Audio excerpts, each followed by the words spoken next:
Assalamualaikum warahmatullahi wabarakatuh. Halo teman-teman, pada video kali ini saya akan menjabarkan mengenai sejarah munculnya ilmu ekonomi mikro dan ilmu ekonomi makro.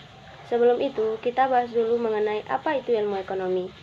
Ilmu ekonomi adalah suatu ilmu yang mempelajari tentang segala tingkah laku manusia yang bertujuan untuk mendapatkan dan mengelola sumber daya yang terbatas.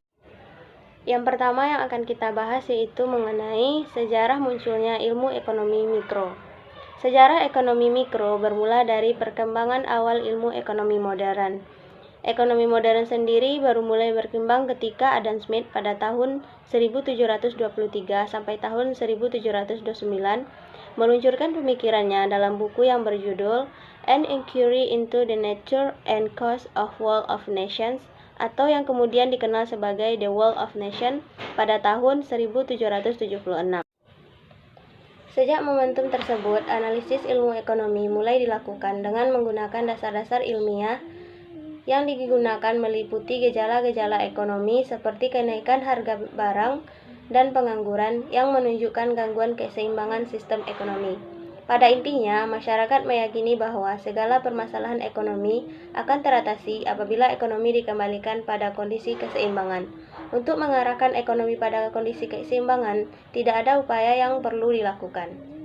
Sebab layaknya alam semesta yang telah berjalan secara teratur, sistem ekonomi pun juga memiliki kemampuan memulihkan dirinya sendiri atau self-adjustment karena adanya kekuatan pengatur yang disebut invisible hands atau tangan-tangan tak kelihatan.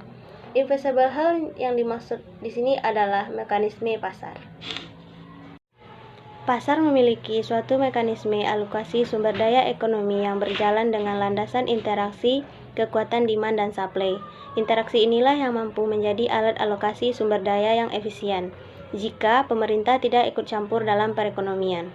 Hal ini sebagaimana dijelaskan dalam hukum Say yang dicetuskan oleh ekonom Prancis Jean-Baptiste Say pada tahun 1767 sampai 1832 bahwa supply creates its own demand. Hukum ini menegaskan bahwa barang dan jasa yang diproduksi pasti terserap permintaan sampai pada akhirnya tercapai keseimbangan pasar. Pasar tanpa harus diatur mampu menjadi alat alokasi daya yang efisien lewat proses pertukaran atau exchange ekonomik. Selanjutnya yaitu tokoh ekonomi mikro. Yang pertama ada Leon Walras dari Australia, Vilfredo Pareto dari Italia, dan Edward Hastings Chamberlain dari Inggris. Selanjutnya kita akan membahas mengenai sejarah munculnya ilmu ekonomi makro. Setelah ekonomi mikro populer, sejarah kembali memunculkan urgensi akan kajian ilmu baru berupa ilmu ekonomi makro. Teori ekonomi makro ini dipicu oleh peristiwa Great Depression yang pertama kali terjadi di Amerika Serikat. Great Depression pada tahun 1929 sampai 1933 membuat perekonomian di berbagai negara besar mengalami berbagai masalah besar. Rentetan masalah ekonomi terjadi seperti angka pengangguran yang meningkat, output perekonomian yang berkurang drastis, serta investasi yang merosot tajam. Kelesuan ekonomi menimpa negara-negara besar karena penerapan liberalisasi ekonomi. Depresi yang berlangsung lama ini pun membuyarkan keyakinan dunia terhadap hipotesis ekonomi klasik yang beranggapan bahwa invisible hand akan bertindak secara otomatis untuk menyeimbangkan pasar. Nyatanya, asumsi ekonomi klasik ini tidak terbukti. Menyusul peristiwa itu, muncul revolusi Keynes yang ditandai dari terbitnya buku berjudul The General Theory of Inflation, Interest and Money pada tahun 1936, karya ekonom Inggris John Maynard Keynes. Dalam bukunya tersebut, Keynes melontarkan pendapatnya untuk memperbaiki keadaan depresi ekonomi yang berlangsung di banyak negara di berbagai dunia ini. General teori yang diungkapkan Keynes terdiri dari dua hal pokok. Yang pertama, kritikan terhadap kelemahan teori klasik yang idealis atau utopian mengenai asumsi pasar, dan terlalu ditekankannya masalah ekonomi pada sisi penawaran. Yang kedua, usulan untuk pemulihan perekonomian dengan memasukkan peran pemerintah dalam perekonomian sebagai langkah untuk mensimulir sisi permintaan. Kedua pokok pikiran Keynes inilah yang kemudian membawa pembaruan radikal dalam ilmu ekonomi.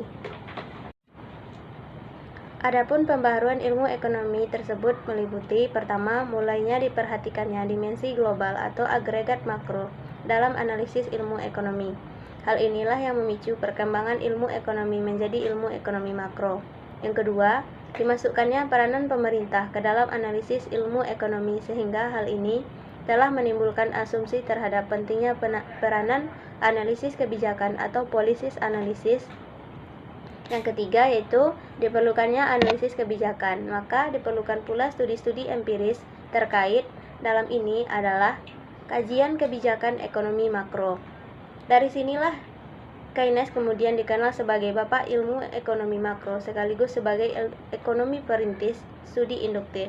Sebab dasar pemikiran analisa ekonomi disempurnakan menjadi tidak hanya pada analisa deduktif, melainkan juga pada analisa induktif. Baik, sekian dulu video kita pada kali ini. Terima kasih. Assalamualaikum warahmatullahi wabarakatuh.